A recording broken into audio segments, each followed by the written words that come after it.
गुरु विष्णु गुरुदेव महेश्वर गुरु साक्षात् परब्रह्म तस्मै श्री गुरुवे नमः.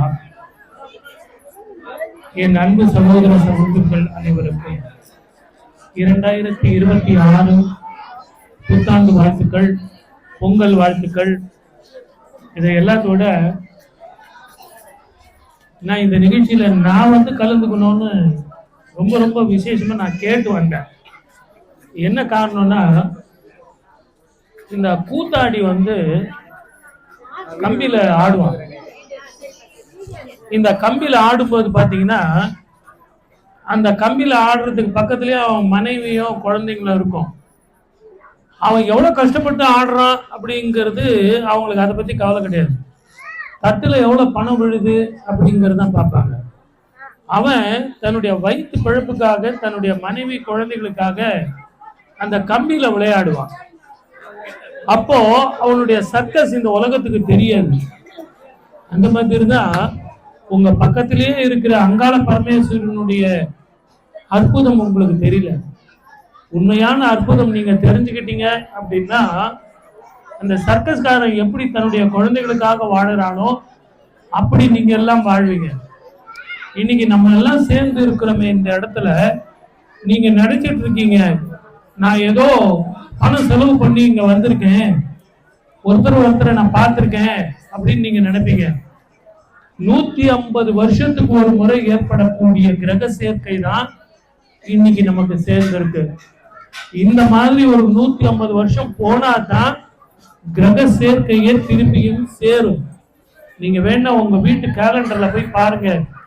மகர ராசியில 4 கிரகங்கள் ஒரே வீட்டுல, சூரியனும் சந்திரனும் ஒரே வீட்டுல. இப்படிப்பட்ட கால கிரகம் அமைகிறதுங்கிறது ரொம்ப ரொம்ப கஷ்டம். இதுல சுவாமிக்கு ஊஞ்சல் சேவை அப்படிங்கிறது ஒரு அதிசயமான அற்புதமான மிக மிக பொக்கிஷம் கொட்டி கிடக்குது. இந்த உலகத்தையே ஆட்டி கொண்டிருப்பவள், இந்த உலகத்தையே பாடிக்கொண்டிருப்பவள், இவளுக்கு போய் ஊஞ்சல் சேவையா? எதற்காக ஊஞ்சல் சேவை? அவ கேட்டாளா? அவளுக்கா இந்த ஊஞ்சல் சேவை? கிடையவே கிடையாது. நாம எல்லாம் அந்த ஊஞ்சல்ல உட்காரணுங்கிறது விதி. என்ன அப்படின்னா, கிராமத்துல நீங்க எல்லாம் பார்க்காத ஊஞ்சலே கிடையாது. ஆலமரத்துல, அரச மரத்துல எல்லாத்துலயும் அந்த ஊஞ்சல் இருக்கும். இந்த ஊஞ்சல் மேல போயிட்டு கீழே வரும்போது உங்களுக்கு அந்த சிறு மூளையில இருந்து ரத்த ஓட்டம் சீர்படும்.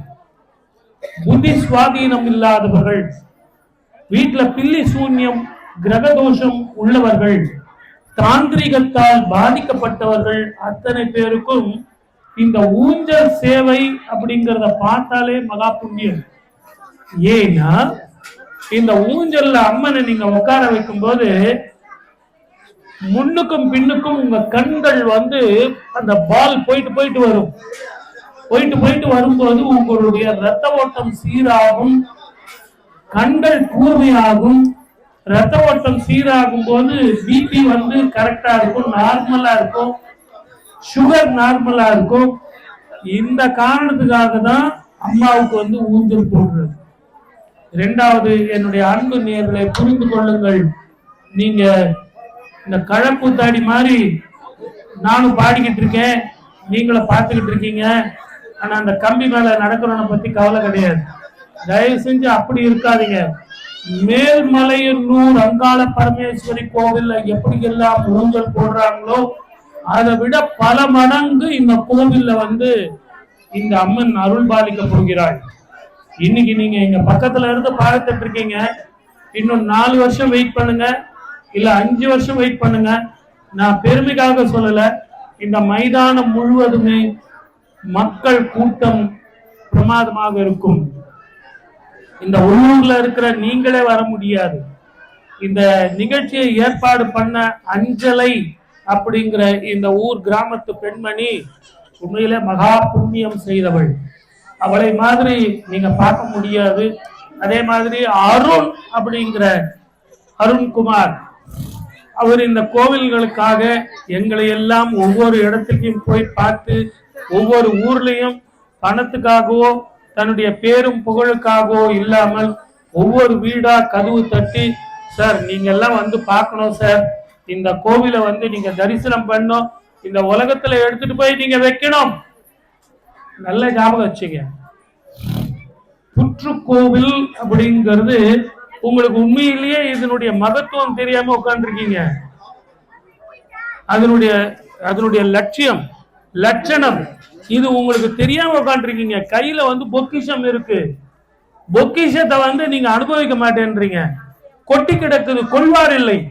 தயவு செஞ்சு என்னுடைய அன்பு நேயர்களே, சகோதரிகளை புரிந்து கொள்ளுங்கள். நாகப்பாம்பு புற்று எடுக்காது, நாகப்பாம்பு பால் குடிக்காது, நாகப்பாம்புக்கு தண்ணீர் பிடிக்காது. அப்ப எதுக்கு சார் பால் ஊத்த சொல்றீங்க? அப்ப எதுக்கு வந்து நீங்க அபிஷேகம் பண்றீங்க? நாகப்புத்துல இறைவனே இருக்கிற மாதிரி நீங்க சொல்றீங்களே, அதனுடைய உண்மையான அர்த்தம் என்ன சார்? உலகத்திலேயே தமிழ்நாட்டில் இந்தியால மட்டும்தான் நாகப்புற்று, வெளிநாடுகளிலோ வெளி மாநிலத்திலேயோ இது கிடையாது. நாகத்துக்குன்னு புற்று கிடையாது. அந்த நாகப்புற்றுங்கிறது யாருன்னா, அங்கே அந்த எறும்புகள் நாக புற்றாக அந்த புற்று சேரும், அந்த மண் சேரும், தன்னுடைய எச்சிலையே நாக புற்றாக மாற்றும். அதுல வந்து குடிகொள்ளும் நாகம். இந்த கரையான், அந்த எறும்பு கரையானினுடைய எச்சதான் இதனுடைய நாகப்புற்று.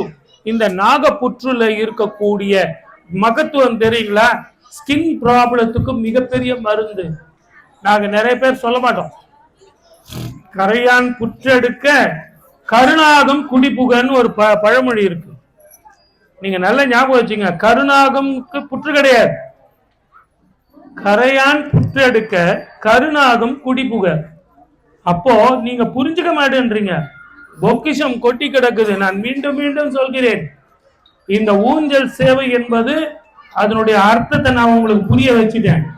அந்த அர்த்தம் நீங்க புரியும் போது, அந்த ஊஞ்சலை பார்க்கும்போது, முன்னுக்கு பின் போகும்போது, உங்களுடைய கண்கள் அலை பாயும் போது, அவளுடைய ஆட்டம் பாட்டம் கொண்டாட்டம் இதையெல்லாம் ஆரோக்கியமாக உங்க குடும்பத்தில் ஏற்படக்கூடிய தாந்திரிக மாந்திரிக பரிகாரமாக இந்த கருணாக புற்றில இருக்கக்கூடிய அந்த புற்று மண் மாந்திரீகத்தினுடைய கௌரவமான ஒரு யந்திர தந்திர மிக ரகசியமான ஒரு புற்று மண், ஒரு ஔஷதம். அதுக்கு நீங்க நாளைக்கே போயிட்டு, சார் எல்லாரும் கொஞ்சம் கொஞ்சம் கொடுங்க சார் அப்படின்னு தொந்தரவு பண்ணாதீங்க. அந்த பொக்கிஷம் பொதுவானது.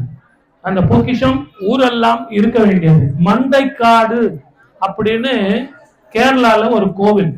அந்த கோவில்ல நீங்க இவ்வளவு பெரிய புத்து இருக்கு, உங்களுக்கு விஷயம் தெரியாம இருக்கீங்க. அந்த கோவில்ல புற்றுதான் கோவில், தலை மாடு வரைக்கும் அப்படியே இருக்கும். அப்படிப்பட்ட கோவில். அந்த கோவில்களுக்கு நீங்க எல்லாம் போயிட்டு வரணும். ஆனா இங்க ஒரு ரகசியம், ஜோதிட ரீதியா நான் சொல்றேன்.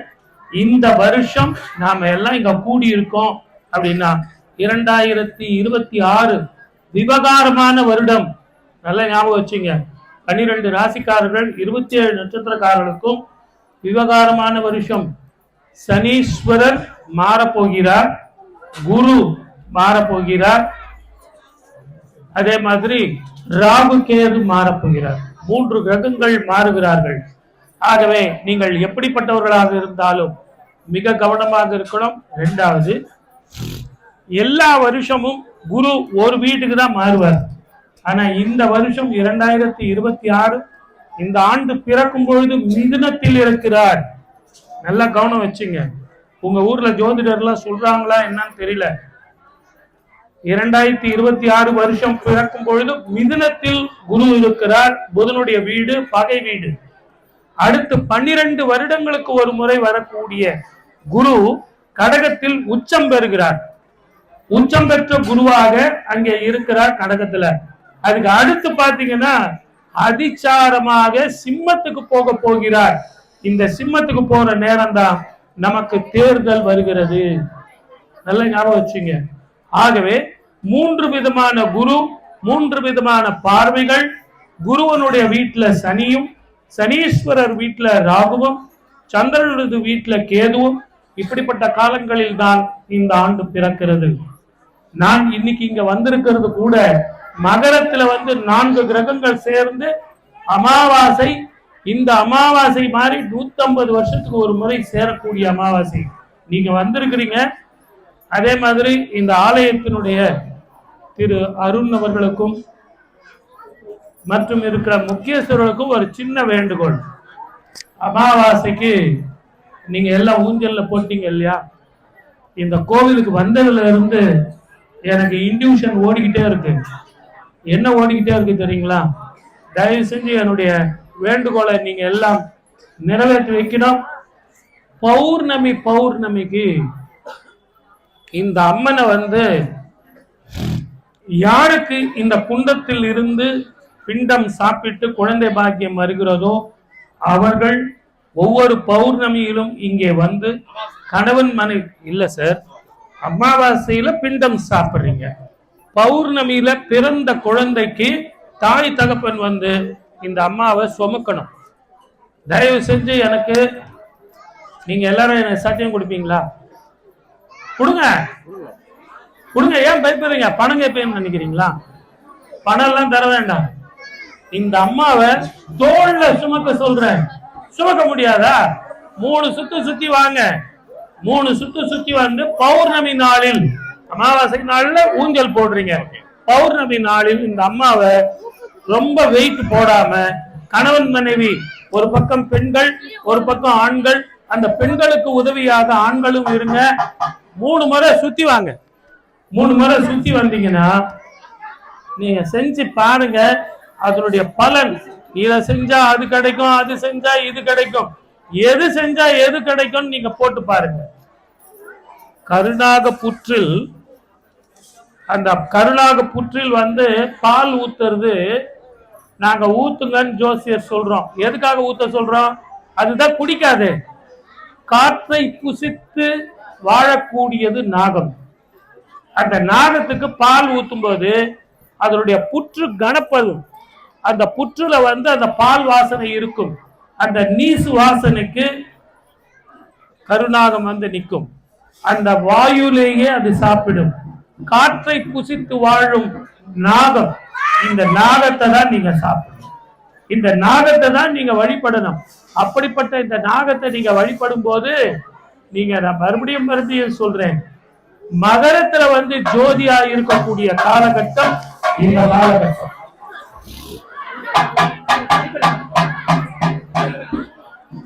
உங்களுக்கு நான் மீண்டும் உங்கள் பாதங்களில் என் தலை வைத்து கேட்கிறேன். அமாவாசைக்கு ஊஞ்சலில் போடும் நீங்கள், அதே மாதிரி பௌர்ணமிக்கும் நீங்கள் இந்த தாயை சுற்றி வர வேண்டும். எனக்கு இன்டியூஷன் அதுதான் எனக்கு வந்துகிட்டே இருக்கு. மீண்டும் மீண்டும் இந்த கோயில்ல வந்துகிட்டு இருக்கு. ஆகவே என்னுடைய அன்பு நேயர்களே, அந்த நிகழ்ச்சிக்கும் என்னை கூப்பிடுங்கள். பௌர்ணமிக்கு முதல் ஆளாக நான் தோல் கொடுக்கிறேன்னு சொல்லி வாய்ப்பளித்த உங்கள் அத்தனை நல்ல உள்ளங்களுக்கும் நன்றி. என்னுடைய சகோதர சகோதரிகள் உங்கள் அத்தனை பேருக்கும் ஜெய